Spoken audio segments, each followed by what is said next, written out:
Hey people, Gasped aqui, esse é meu canal Sincerateca e esse é mais um vídeo do Investigando Sherlock. No vídeo de hoje nós vamos conversar sobre O Sinal dos Quatro, o segundo romance publicado pelo autor Sir Arthur Conan Doyle.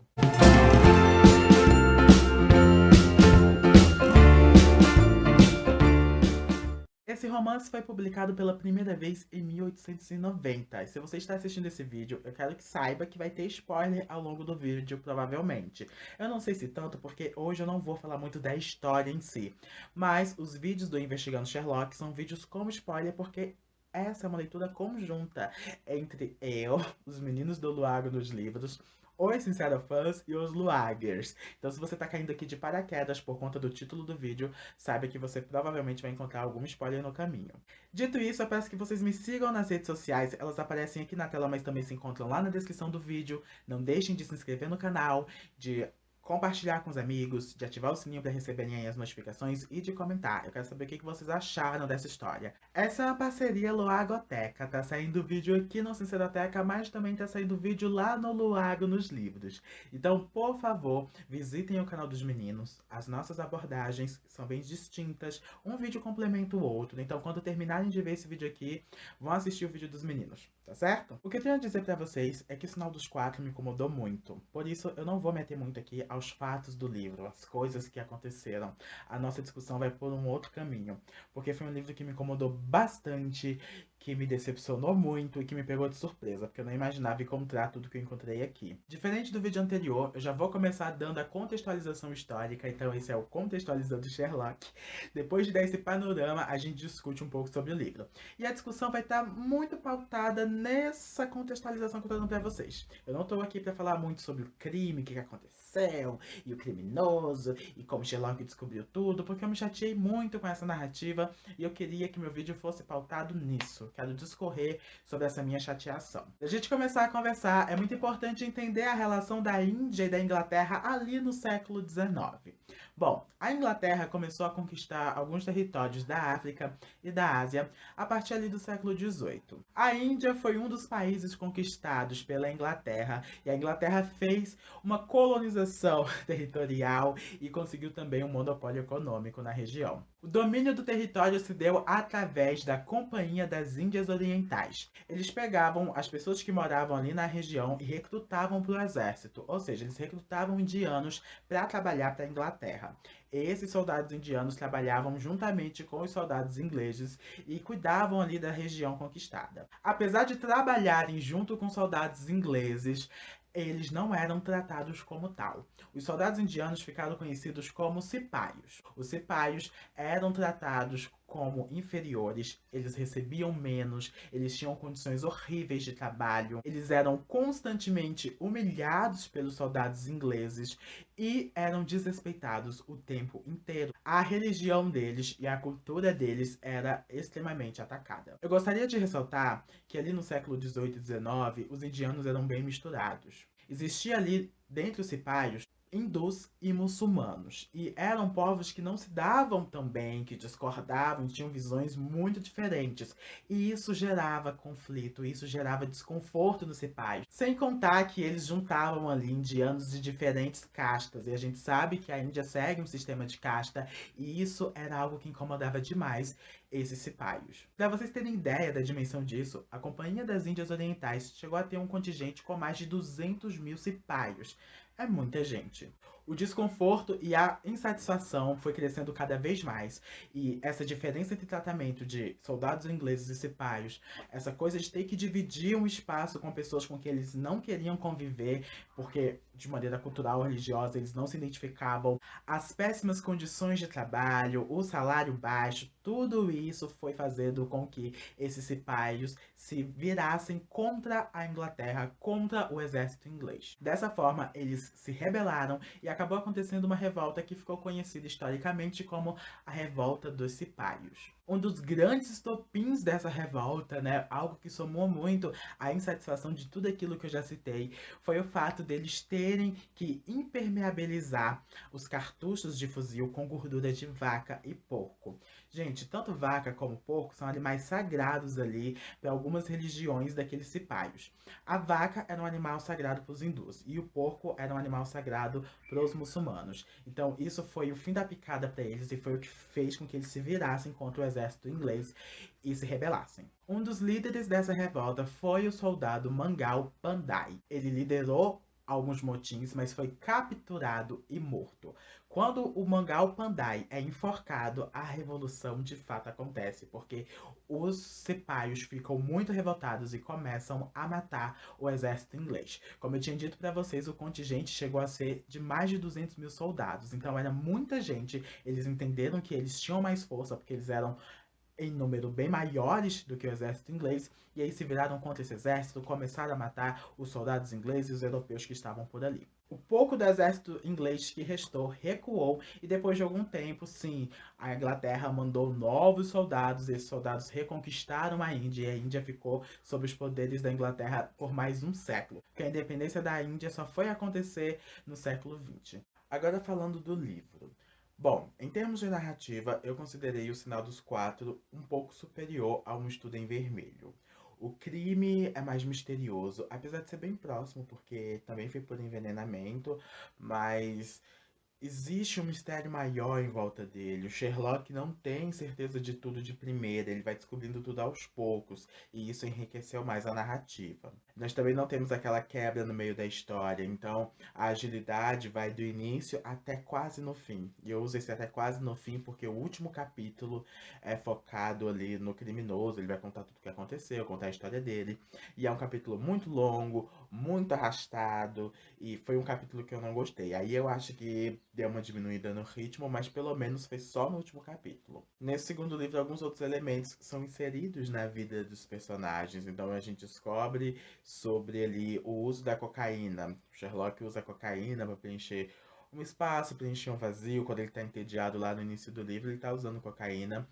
E achei interessante, isso está sendo retratado no livro de 1890, né? Um livro do século XIX. Não imaginava que isso seria retratado, um personagem usaria a cocaína para esse fim. É nesse livro também que o Watson se apaixona, e eu confesso que eu fiquei meio amado, porque tava todo mundo ali tentando resolver um crime, e ele do nada começa a se apaixonar, e pra mim aquela cena quando eles acham o tesouro e ele abre junto com a moça que ele se apaixonou, que na verdade foi a moça que pediu ajuda pra eles.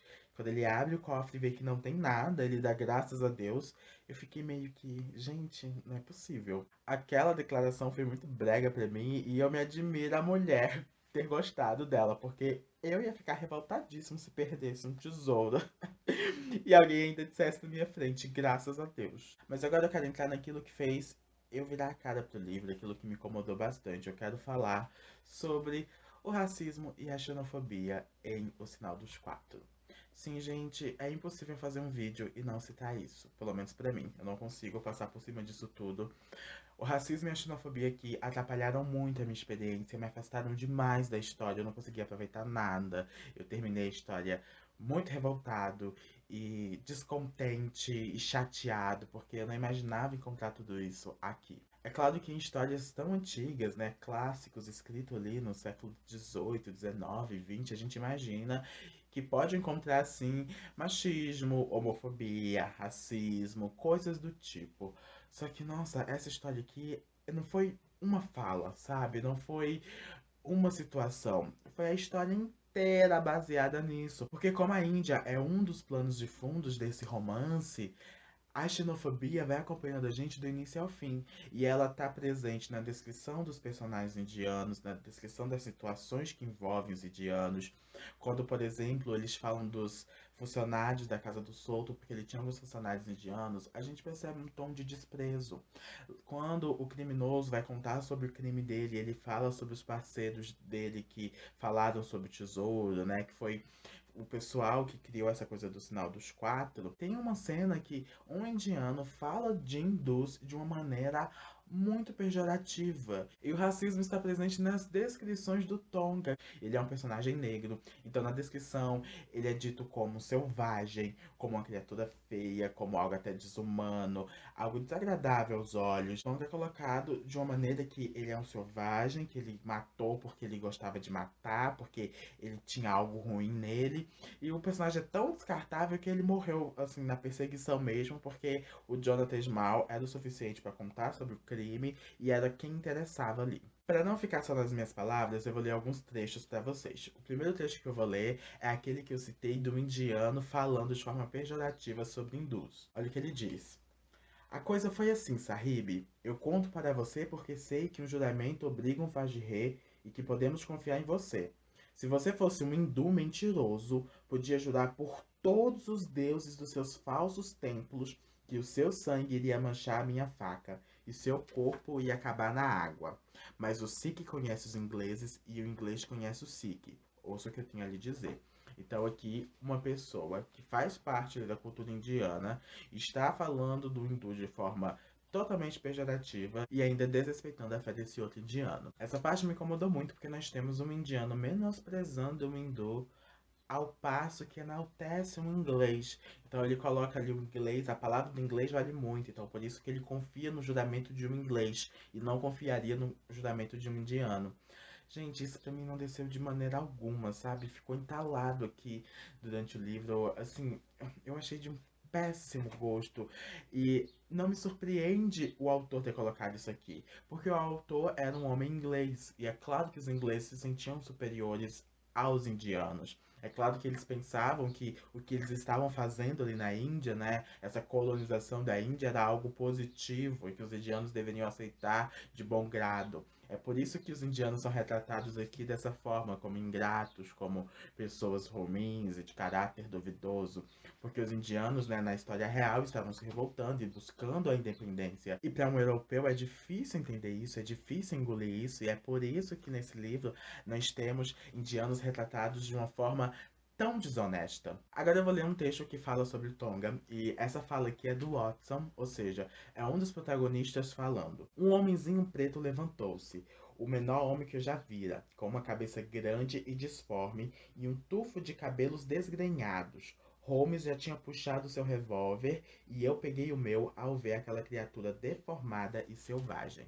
Essa é uma das descrições que o Tonga recebe ao longo do livro. Então nós temos aqui esse personagem negro sendo colocado nesse estereótipo de selvagem, de algo desumano, de algo feio, algo vil. E isso também, sério, me deixou muito mal. Eu falei da revolta dos cipais porque eu creio que era essa revolta que estava sendo retratada aqui no livro quando Jonathan Small estava na Índia. No depoimento ele diz: Nunca fiquei muito tempo no caminho da sorte. De repente, sem nenhum indício prévio, estourou uma grande revolta. Um dia, a Índia vivia aparentemente tranquila e pacífica, como Surrey ou Kent. No dia seguinte, estava transformada num perfeito inferno, com 200.000 demônios negros soltos. Então ele tenta passar uma imagem de paz e tranquilidade, né, antes da revolta desses soldados, que na verdade nunca existiu, porque as pessoas daquela época na Índia estavam sendo exploradas, estavam vivendo em uma situação desumana, passando fome, coisas horríveis estavam acontecendo, graças principalmente à Inglaterra. Só que é claro que isso não seria citado aqui no livro. Então não me choca o autor colocar os ingleses nesse patamar de superioridade, porque essa imagem é a que ele queria passar mesmo. Os ingleses como pessoas boas, né, como o lado bom da história, quando não foi bem assim que as coisas aconteceram. E foi isso que me irritou muito ao longo da narrativa, a maneira desonesta que os indianos foram retratados. E isso só fez com que eu tivesse vontade de me afastar da história, fechar esse livro e não pegá-lo mais. Deixando claro que eu não estou aqui promovendo o cancelamento do Arthur Conan Doyle. Ainda não. Eu vou ter que ler toda a obra dele porque isso é um projeto, né? Confesso que estou desanimado depois desse livro, muito. Eu vou ler esses contos, assim, com expectativa bem baixa. Inclusive, se eu continuar encontrando passagens racistas e xenofóbicas, eu vou fazer um vídeo só para falar do racismo e xenofobia na obra do Conan Doyle. Eu espero não encontrar mais porque é muito desgastante. Talvez para você tenha incomodado, você tenha lido e ignorou, passou e focou mais no crime e ok. Só que pra mim não dá, sabe, gente? Eu não consigo ser assim, porque as passagens racistas elas me ofendiam diretamente. Talvez, se você for uma pessoa branca, isso não tenha te atingido tanto e você conseguiu ignorar e ler o resto do livro. Pode até ter se incomodado e, tipo, foi até um ponto pra abaixar a nota, por exemplo, mas você conseguiu seguir em frente. Mas pra mim, que sou um homem negro, foi assim desgastante. É claro que eu levo em consideração o contexto da época, quando ele foi publicado, século XIX, o pensamento dos ingleses, como os ingleses viviam. Sim, eu levo tudo isso em consideração. Só que em 2020 não dá pra gente ler um clássico que tenha racismo, que tenha xenofobia, que tenha homofobia, que tenha machismo e ignorar o fato. Eu acho que a gente precisa sim pegar essas falas, esses trechos, destacar, problematizar, discutir, para não normalizar esse tipo de narrativa. Poderia ser comum lá naquela época, hoje em dia não pode ser comum. É por isso que nesse vídeo eu decidi falar sobre esse meu incômodo, por isso que esse vídeo foi focado nisso aqui que eu detestei ao longo do livro. Bom, gente, era isso que eu tinha pra falar sobre o Sinal dos Quatro. Infelizmente foi um livro que me deixou muito triste, que me ofendeu, que me atingiu. E por isso que eu não consegui me conectar muito, por isso que esse vídeo aqui não foi focado em fazer um resumo da história e tocar nos pontos principais, porque eu nem consegui, sabe, ficar empolgado com o que estava acontecendo por conta do racismo e da xenofobia que permearam esse livro inteiro. Por favor, se você quer discutir sobre algum outro ponto da história, sinta-se à vontade. Pode colocar nos comentários que a gente vai discutir sobre coisas que aconteceram sim durante a história, mas eu não podia deixar de trazer essa perspectiva para vocês. Se tiverem gostado do vídeo, cliquem em gostei, compartilhem com os amigos, não deixem de assistir o vídeo dos meninos do Luago nos livros, com certeza eles têm aí outros pontos a levantar. Agradeço demais a companhia de vocês e, por favor, continuem investigando Sherlock com Loagoteca. XOXO, Gaspedião.